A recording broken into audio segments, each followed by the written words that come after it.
My name's Mark Patterson, and I'm the director of the Autonomous Systems Laboratory, which is part of the College William and Mary. But I also was an entrepreneur for 10 years. I co-founded a company that was the first on the planet to make free-swimming underwater robots. The technology has a formal name. It's called Autonomous Underwater Vehicles, or AUVs is the acronym. And for 10 years, we were a manufacturing business, a small high-tech startup that was selling something that had never been available for sale before. So one change we encountered during the 10 years we were in existence was how we actually competed for government contracts. At the start, in the late 90s, if we wanted to sell or try and sell a robot to the U.S. government, you usually had to send in piles and piles of paper.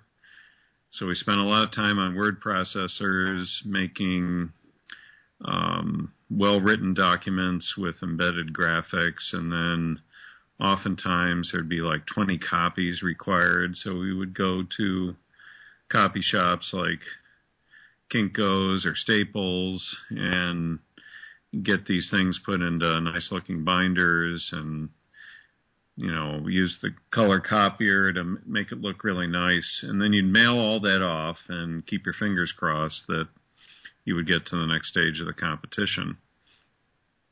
But probably around 2000, 2001, I'm not sure if this was driven by changes in the U.S. government. There was a Paperwork Reduction Act that Congress passed, which may have had something to do with it. But suddenly, instead of having to mail on paper anymore, when we were competing against others for selling our wares, instead we would fill out online forms, and then even the proposal or description of the robot itself that we were trying to sell the government, that would all be uploaded as electronic documents.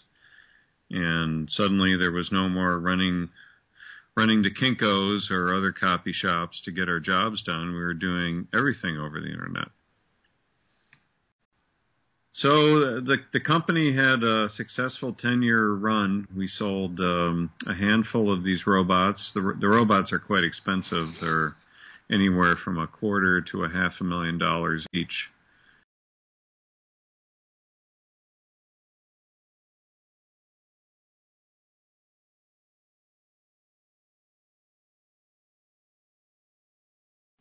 My name is Scott Hammond. I'm the Vice President of Strategy and Business Development for Cloud Computing for Cisco Systems.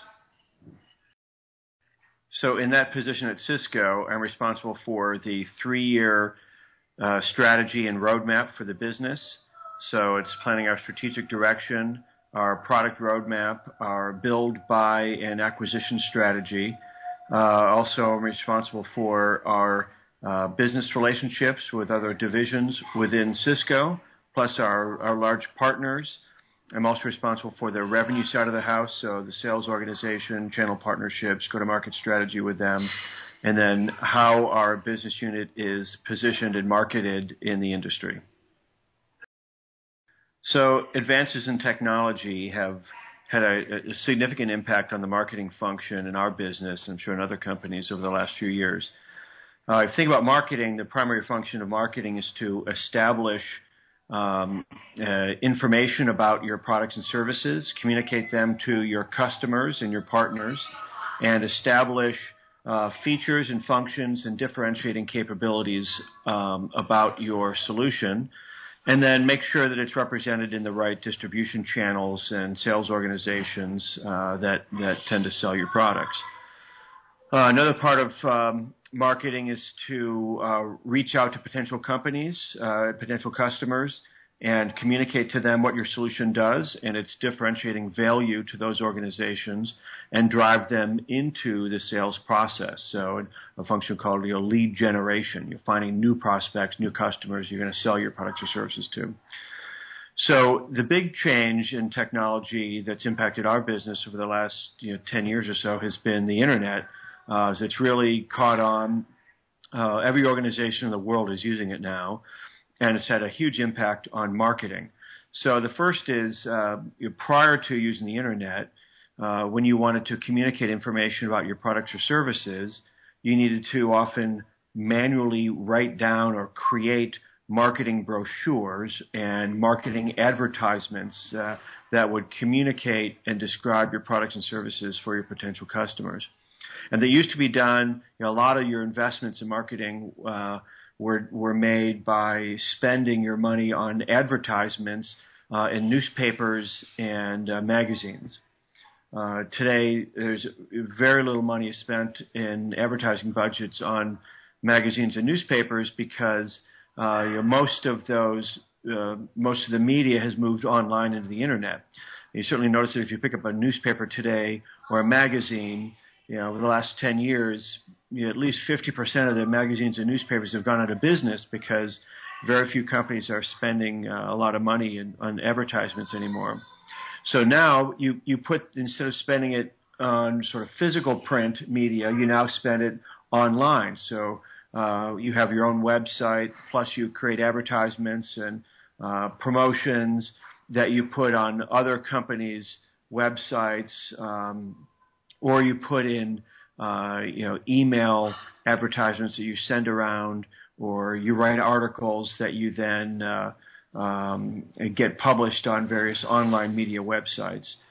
So that technology has changed where the marketing dollar is spent, and it has greatly impacted your ability to reach customers much more effectively. So just in the advertising business, when you're advertising your products or services, we often refer to a metric of how much money you have to spend to generate a qualified lead or prospect for your product or service. And it used to be pretty expensive if you were doing it through print media, like printed magazines or newspapers, as compared to the cost of doing it today through your Internet-based media, online websites, or email campaigns. And it's probably 10% of the cost it used to be. Plus, by using the Internet, using these different online advertising tools, you can reach another 10 times or order of magnitude more prospective customers. So it's had a huge impact.